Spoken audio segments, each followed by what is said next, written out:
Birds are out singing this morning. I've been sitting here just listening to them, having my coffee. Here, listen for a second.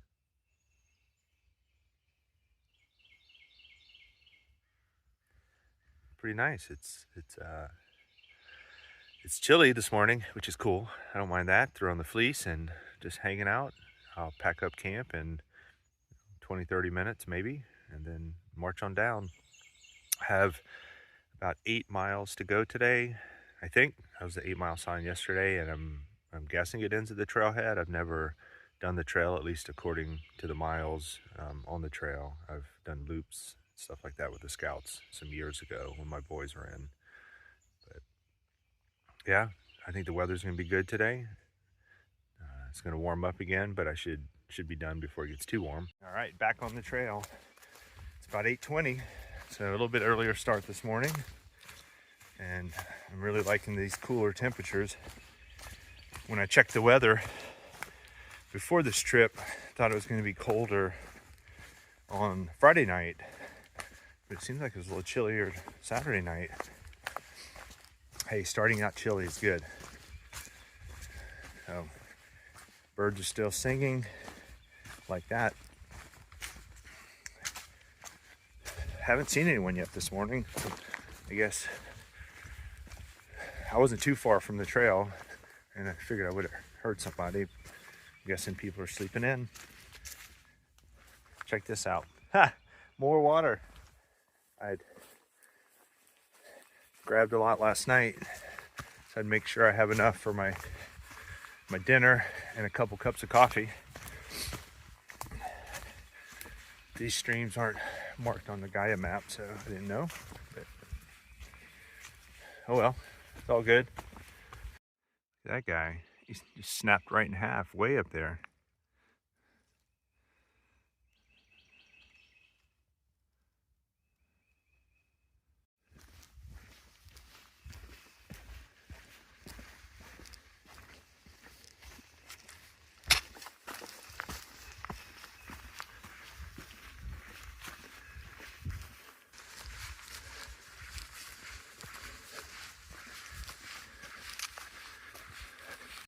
I just passed the campsite that I was thinking about going to last night as one of my options. I decided against it because I was worried someone might be there, and there was. Don't want to walk in on a campsite and there's so many options out here when someone's there, so I stopped short. I was good. I was tired. What's interesting, stepping down into that area is near a creek. It's got quite a bit colder as I walked down. I was noticing it, and even right now I'm only maybe 1/10 of a mile away, and it's not quite as chilly. It was shaded, so that helped. I noticed there was a couple that still had their tent up, eating breakfast, and they had their puffies on and long pants. And so yeah, down low near water is always chilly, and it was true this morning.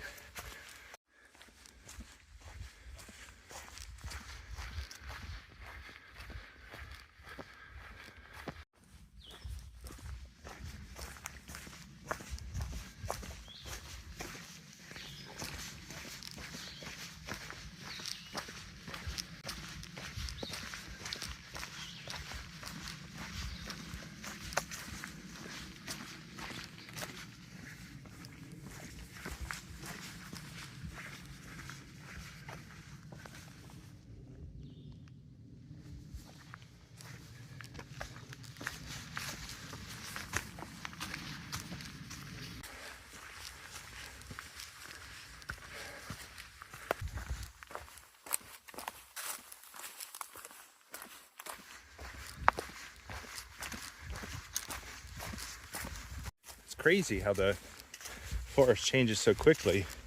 Just a few moments ago I was in that area with tall trees, and everywhere you looked, and now it's some smaller trees, and they're all twisty, and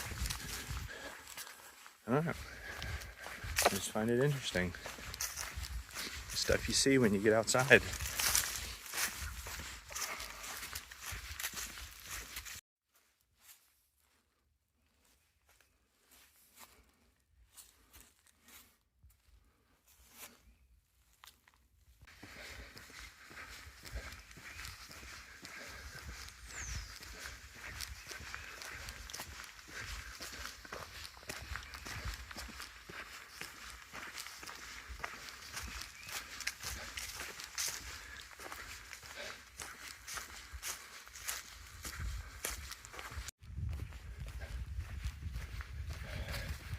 It's a drippy blaze.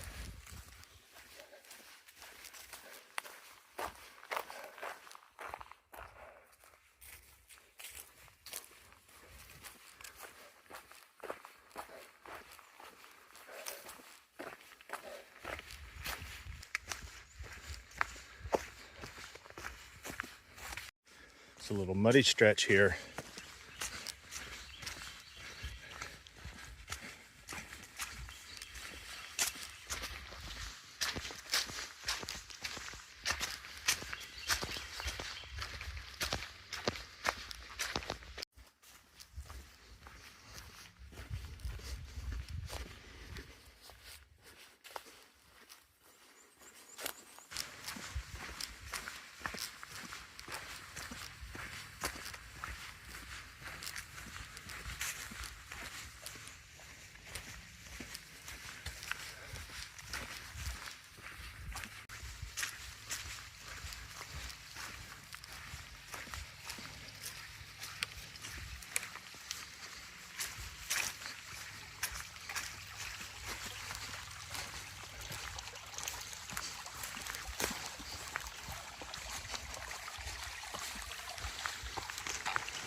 You hear of pointless up and downs.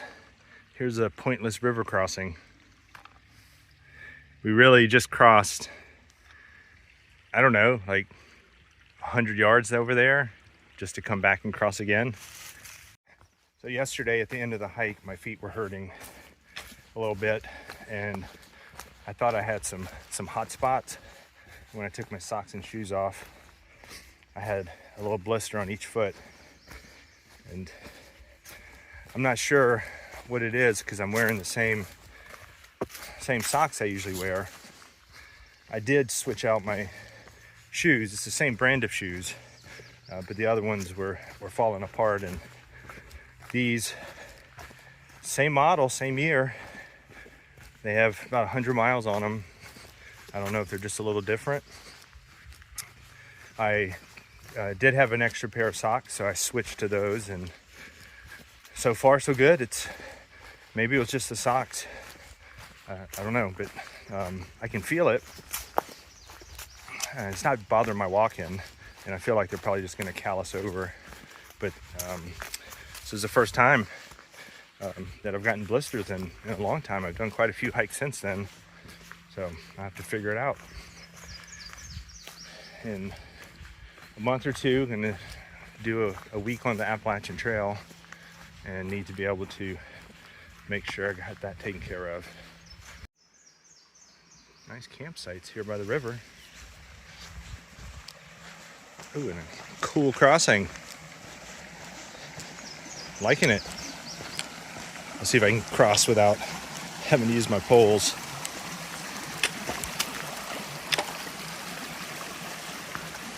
All right. Didn't even get my feet wet.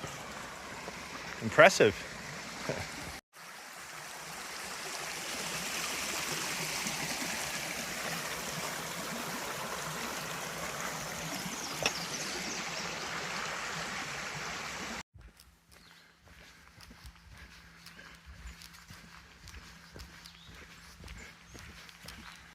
Now that was a fun one to cross. Those rocks are placed strategically far apart. It's not for short people, and I was pushing it. This morning I'm really enjoying all the water crossings. And as long as it's not cold, I think they're quite fun. I was thinking about the trail race they have in February here, and I think it's on this trail. And if it is, and you have to cross that water and get your feet wet when it's potentially in the 20s or 30s, that could be, let's just say it'd wake you up. I probably wouldn't like the water crossings at that point. Today, I'm down. All right, 5 miles to go. 5 miles to go, and I'm hitting some of the thickest forest I've seen on the whole trail. It has a mix of the tall trees and small trees. I think partly due to the fact we're down near the water.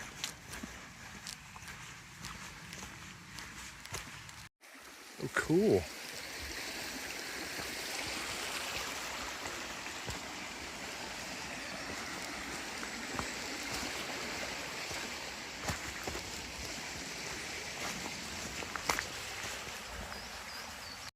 Just was crossing a campsite there, and there were 4 guys from, where were they from? From Maryland, and had a chat with them. But evidently, they came out here to camp. Sounds like they do several trips, but one of them had a bottle of bourbon, and he looked rough. He asked me if I had any ibuprofen, which I did, and gave to him, and he was very appreciative. Funny. Yeah, but they actually, his friend laid him on his sleeping bag on a tarp to the side. He woke up this morning and thanked his friend for taking care of him.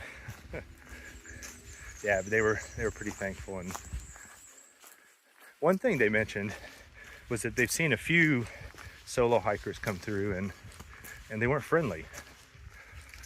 Just because you're hiking alone doesn't mean you don't like talk to people.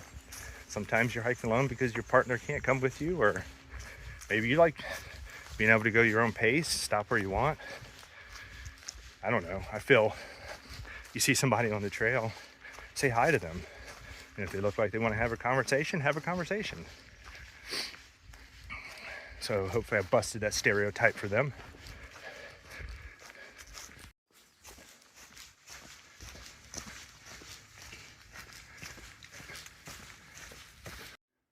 Occasionally I come across places that have like these depressions like this, holes.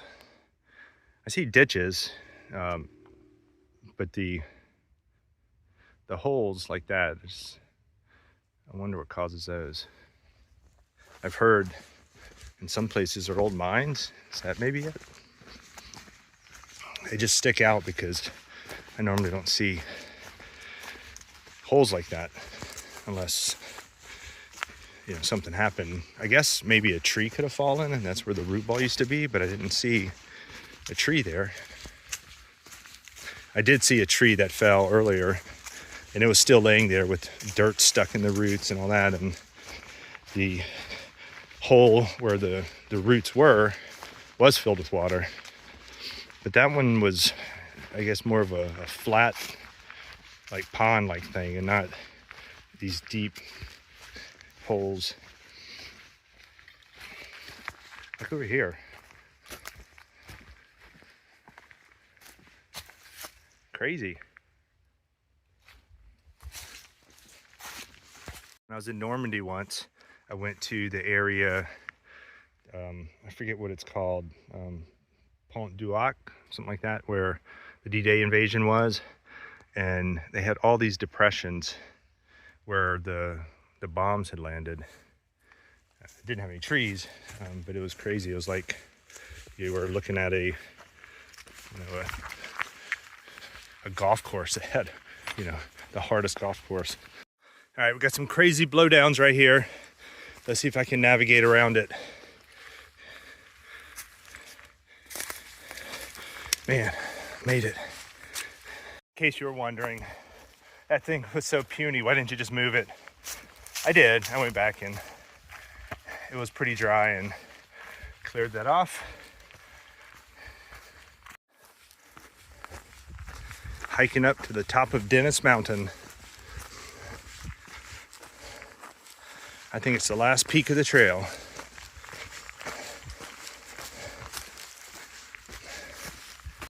I've been going up for a little while, and I was thinking as I turned the last corner, might be near the top. But you can see it gets even higher just past this crest.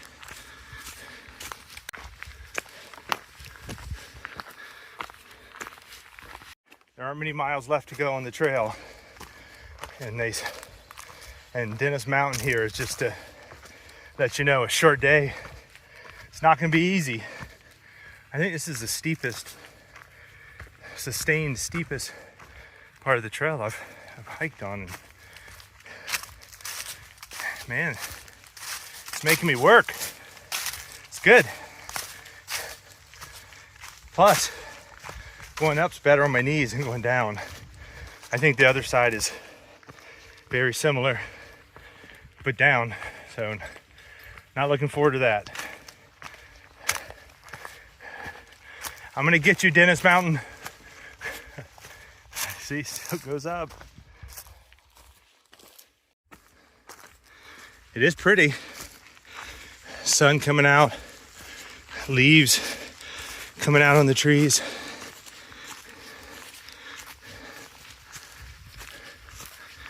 Made it to the top of Dennis Mountain, and there really aren't any views.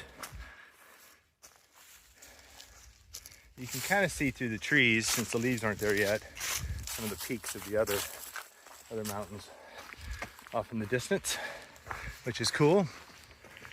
And looks like there's a campsite here. Let's go check it out. Yeah, that's pretty nice. Look at that.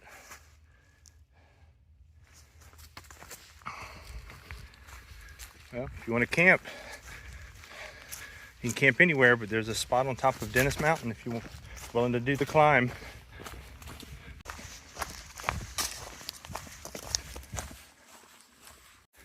Let's hang in there, knees. You can do this.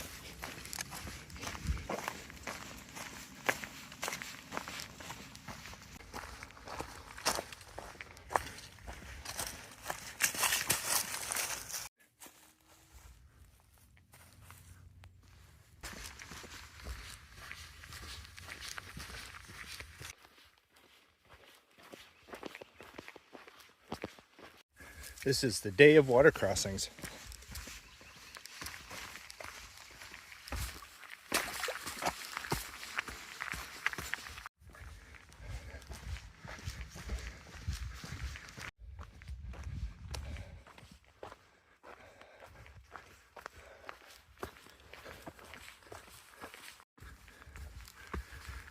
A sneaky little climb here. Just past 3 miles. So not too far to go.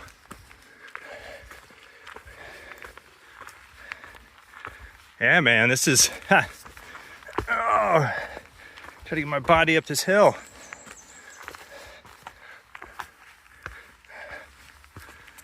All right, there we go. I thought I was gonna switch back and go up again. Phew, wasn't too bad. This section is definitely a lot more up and downs. They're not long, but they're short. Imagine on the run, it gets you warmed up. Let's get up this hill. See, short and down, then up.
2 miles to go.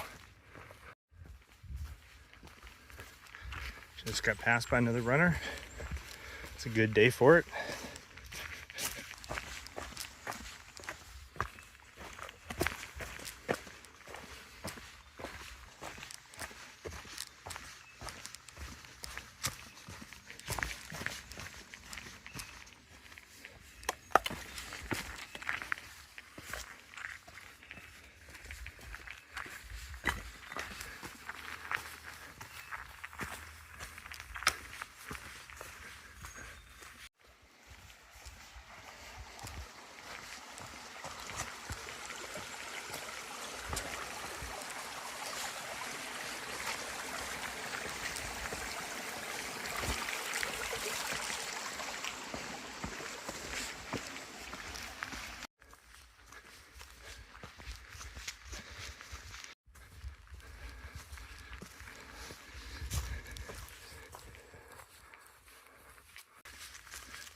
Uwharrie Trail is done.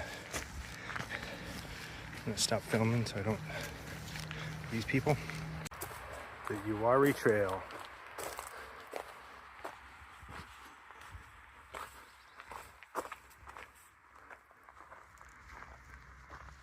All right, just finished the Uwharrie Trail. The mile marker near where I camped last night said it was 8 miles, but it was really only 7.5 on the trail, so at least according to my Garmin. I was hoping there'd be like a mile 0 sign to get a picture, but I didn't see one. So I'm gonna change up and then head into Troy and see if I can find something to eat. Since finishing the trail, I've been trying to find a place where I can get a burger and a beer. And it's so far it's not so easy. The trail ends in a pretty rural area, so that's one thing. So I drove to, I think it's called Boondocks. I looked up and saw some folks had recommended a place to stop. Drove over there, they were closed. And then I drove into Troy and didn't find anything. Then on the way back through Carthage, there was a sports grill called Time Out that I tried to see if they were open, and they weren't. I should mention it's Easter Sunday, which makes sense. A lot of, I'm trying to hit local places and not a chain restaurant. And of course, these people that own them, they should take off if they want, and that's cool. My next stop is in Sanford, and hopefully there's something open there.